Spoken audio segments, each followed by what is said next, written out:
بسم الله الرحمن الرحيم والصلاة والسلام على أفضل المرسلين وعليه وأصحابه وخديم أمته. Assalamu alaikum, chers frères musulmans, chers frères talibés. Nous allons continuer toujours l'étude du titre Al-Kabaïr, les péchés capitaux qui sont au nombre de 20. Nous en avons cité la dernière fois 4 qui sont liés au cœur et qui sont les mères de tous les vices du cœur, en dehors des autres. Ces 4-là, c'était donc l'ujb, la surestimation de soi, le fait de se croire supérieur à tout le monde, ou al-kibr, l'orgueil, al-hasad, la jalousie, et ria et l'ostentation. On avait essayé de définir ces termes-là selon la conception de l'imam Hamd al-Ghazali et que le Cheikh Ahmad Ben Khadim Rassoul a amené ici parmi les 4 péchés graves, 4 défauts du cœur qui entraînent des péchés très graves. Maintenant, nous allons étudier les péchés graves, al-kabaïr. Parmi les 20 péchés, on en a cité 4, donc il reste 16. On va passer aux péchés qui sont liés au jawarih sab'a.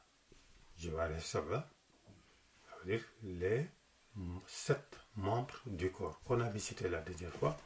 Ces 7 membres sont al-ayn, les yeux, al-uzn, les oreilles, al-lisan, la langue, al-yadayn, les 2 mains, al-batn, le ventre, al-farj, les organes génitaux, al-rijl, les pieds. On avait dit que ces 7 membres-là font face aux 7 portes de l'enfer. C'est-à-dire que l'individu qui commet des péchés par un de ses membres s'expose à entrer en enfer par l'une de ces portes. Que Dieu nous en préserve. Donc le meilleur moyen d'échapper à ce purgatoire-là, c'est justement de prendre conscience de la gravité de ces péchés, non seulement de s'en abstenir, mais de se repentir de ces péchés définitivement si jamais on a eu la malchance de les commettre. Donc, parmi les 7 membres, nous avons d'abord les 2 mains. Le cheikh commence par nous citer les péchés qui sont liés aux 2 mains. Il en cite 2. Al-qatlu wa bil yadayn al-qatlu mislu sariqa. Al-qatlu mislu sariqa. Khussi shukr lazi kafa'ak al-fasaq. Al-qatlu, c'est le meurtre. Le meurtre. Le meurtre ne se fait qu'avec les 2 mains. On tue par la main, soit par une arme, soit en étranglant quelqu'un, mais on tue par la main. C'est pourquoi il dit al-qatl, le meurtre se commet par la main.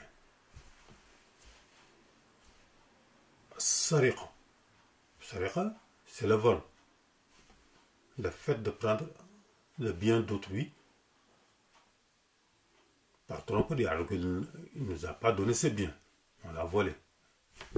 Il dit que le vol se fait par la main, soit en fracturant une porte, en entrant dans une demeure qui n'est pas la sienne, pour s'emparer du bien d'autrui, contre son gré, et se sauver.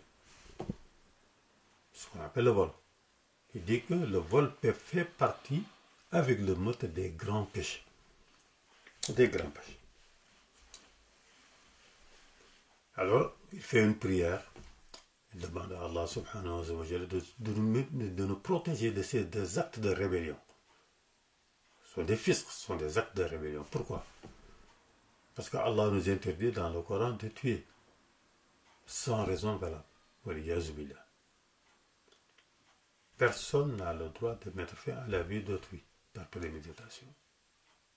C'est interdit. Donc c'est un péché grave, capital. Il nous interdit le vol. En contrepartie, il nous ordonne de travailler. Kasbul halal. Kasbul halal, c'est l'acquisition des biens licites par le travail. C'est par le travail qu'on doit acquérir les biens pour se nourrir, pour s'habiller, pour se loger, pour vivre tout simplement. Donc ce sont deux péchés capitaux dont il faut se prémunir. Donc voilà deux grands péchés qui sont liés aux deux mains. Il en a cité deux. Donc plus les quatre qu'on vient de citer, donc on en a 6. Et maintenant on passe à ce qu'on appelle femme. Femme, ça veut dire la bouche. Et dans la bouche, nous avons la langue. Donc on peut commettre de grands péchés à partir de la bouche. Et donc de la langue qui a été citée parmi les 7 membres. Par la bouche, par ce qui entre et ce qui sort. Par ce qui entre. Il dit wa ghibatun namimatun akul riba khussat bi famin mislu khamrin shuriba. Il commence par citer ce qu'on appelle riba. Riba, c'est la médisance. Ghibatun, il l'a défini dans Jawharun Nafis. Pour ceux qui l'ont déjà appris, Ghibatun, ça veut dire la médisance. C'est le fait de parler de quelqu'un, de dire du mal de quelqu'un alors qu'il est absent. Alors qu'il est absent. S'il l'avait entendu, ce que tu as dit sur son dos, il serait mécontent. Ce qu'on appelle un riba. Il dit que c'est un grand péché. C'est un grand péché. Ça commence par citer quelqu'un qui n'est pas là. Citer quelqu'un qui n'est pas là. Et ceux qui sont mal intentionnés ne s'arrêteront pas à la citation de ce quelqu'un qui n'est pas là, mais ils diront quelque chose de mal sur lui, alors qu'il n'est pas là. C'est ça qu'on appelle un riba. Il dit que c'est un grand péché. Un péché énorme. Et nous avons ce qu'on appelle namimatun. Namimatun, c'est la diffamation, la calomnie. La calomnie. Namimatun, c'est la calomnie. Le fait de calomnier quelqu'un. Dire de quelqu'un quelque chose qu'il n'a pas fait. Mettre sur le dos de quelqu'un une faute qu'il n'a pas commise en disant tel ou tel type a fait telle ou telle chose alors qu'il ne l'a pas fait. Ce qu'on appelle un namimatun. De colporter de mauvaises paroles vers quelqu'un. Namimatun. C'est pourquoi il dit que la calomnie, namima, c'est un péché grave mais qui est lié à la bouche. Et la namima se prononce par la langue et la langue est dans la bouche. Donc c'est un péché capital qui se fait par la langue. Namimatu. La calomnie. Que Dieu nous en prie. Ensuite, akulu riba. Akulu riba. Consommer riba, l'intérêt illicite. L'intérêt illicite. C'est quoi riba? C'est quand l'argent rapporte l'argent. Quand tu prêtes à quelqu'un de l'argent, par exemple, tu prêtes à quelqu'un 10 000 euros en lui disant, mais tu me rendras 15 000 euros. Les 5 000 euros en plus constituent ce qu'on appelle l'intérêt ou donc le riba. Alors que Rasulman, le capital que tu avais investi, que tu avais prêté, c'était 10 000 qui t'appartient. Mais les 5 000 pour faire fructifier ton argent, en réalité, il ne fructifie pas auprès d'Allah, mais plutôt le diminue en valeur, ce qu'on appelle un riba. Il dit akulu riba, le fait de manger de l'intérêt mal acquis, illicite, il dit que c'est un grand péché. C'est parmi les grands péchés. Puisque dans le Coran, Dieu dit que Allah subhanahu wa ta'ala déclare la guerre à ceux qui pratiquent l'usure, l'intérêt. Oui, Yazubila. Ensuite, khamru sharb. Excusez-moi. C'est peut-être le ramadan. Khamrun shuriba ou shurbul khamr. Le fait de boire du vin, de consommer de l'alcool. Il dit que c'est un péché parmi les grands péchés. Et Rasoul alayhi salatu wa salam dans un hadith célèbre dit que shurbul khamr, la consommation de l'alcool, ummul khaba'is, c'est la mère de tous les vices. Ça veut dire que celui qui a consommé de l'alcool et qui est ivre peut commettre tous les autres vices. Tous les autres vices que tu peux imaginer. Qu'il ne commettrait jamais s'il n'était pas en état d'ébriété. Et c'est parce qu'il est ivre qu'il commet ces actes-là. C'est pourquoi il dit que c'est la mère de tous les vices. Alors, shurb al-khamr, la consommation d'alcool est interdite.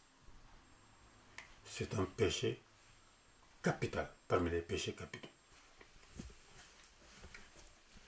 Ka'akli amwalil yatim. Aklu amwalil yatim. Le fait de dévorer les biens des orphelins. Dévorer les biens des orphelins. C'est celui à qui on a confié des orphelins, des enfants qui ont perdu leur père à bas âge, avec des biens pour élever ses enfants et leur garder ses biens. Au contraire, ils dévorent les biens de ces orphelins. De telle sorte que les orphelins, quand ils deviennent grands, ils ne trouvent plus rien. Il dit que ça fait partie des péchés capitaux. Péchés capitaux. Wal-yamin.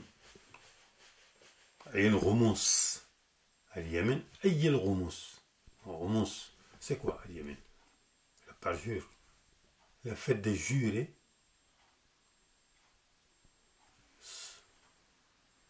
sans dire la vérité. Je jure que. Alors que ce que tu dis n'est pas vrai. Je jure que c'est lui le coupable. Alors qu'il n'est pas coupable. Je jure que je ferai telle ou telle chose, alors que tu ne le feras pas. Il dit que al-yamin, le fait de jurer et de mentir, c'est un péché capital parmi les 20 péchés capitaux. Il dit que ces péchés qui sont liés à la bouche, donc à la langue, sont des péchés qui sont au nombre de 8. Shahadat zur, ça fait partie de ces péchés-là, qui sont liés à la langue. Shahadat zur, ça veut dire que le faux témoignage. Rendre un témoignage faux sur un acte dont tu n'es pas témoin. Ou même si tu étais témoin, le témoignage que tu fais est faux. Repose sur le mensonge. Oui, c'est cet homme qui a tué. Oui, c'est cet homme qui a volé. Alors que cet homme n'a ni tué ni volé. Oui, j'étais présent. Je l'ai vu de mes propres yeux, alors que c'est faux. Ce qu'on appelle le faux témoignage. Il dit que ce qu'on appelle shahadat zur, faux témoignage. Il dit que ça fait partie des 20 péchés capitaux. وقذف المحسنات سامنة الكبائر مستهجنات سامنة الكبائر المستهجنات قذف المحسنات. المحسنات, ça veut dire les femmes vertueuses. قذف المحسنات, c'est le fait d'accuser une femme vertueuse d'adultère ou de fornication, en disant que cette femme a forniqué, ou cette femme a commis l'acte d'adultère parce qu'elle est mariée et on l'a surpris avec tel ou tel homme. Alors qu'en réalité, c'est faux. Si on te demande d'amener 4 témoins, tu ne parviendras pas, tu es incapable d'amener 4 témoins.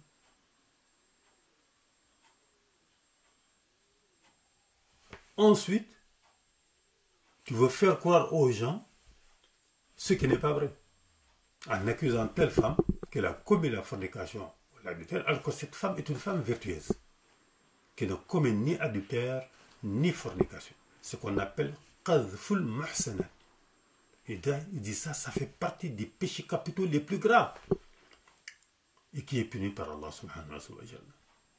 Donc ils sont au nombre de 8 des péchés capitaux qui sont liés à la bouche et à la langue. Al-riba, la médisance, parler de quelqu'un qui n'est pas là en mal. Al-namima, la calomnie. Akul riba, consommer de l'intérêt illicite. Shurbul khamr, consommation d'alcool. Akul amwali yatim, dévorer les biens des orphelins, injustement. Wal yamin, le parjure. Jurer et mentir. Shahadat zur, le faux témoignage. Wa qadhful muhsanat, et accuser une femme vertueuse de fornication ou d'adultère alors qu'elle ne l'a pas commis. Voilà les 8 péchés capitaux qui sont donc liés à la bouche et à la langue. Donc, il y a des péchés capitaux qui sont commis au niveau de la bouche parce qu'on fait entrer, tel que le fait de manger les biens des orphelins, le fait de manger, de consommer de l'intérêt illicite, le fait de boire du vin. Donc, c'est des choses qui entrent par la bouche. Ça, c'est des péchés extrêmement graves. Et les péchés capitaux qui sortent de la bouche à partir de la langue, tels que par exemple le parjure, la calomnie, la médisance, le faux témoignage. Voilà donc les 8 péchés capitaux qui sont liés à ce membre du corps humain, la bouche et la langue, et dont il faut se méfier.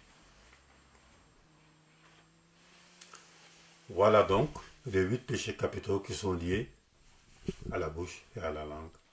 Et nous allons, Inch'Allah, continuer l'étude des autres péchés capitaux qui sont liés aux autres organes du corps humain.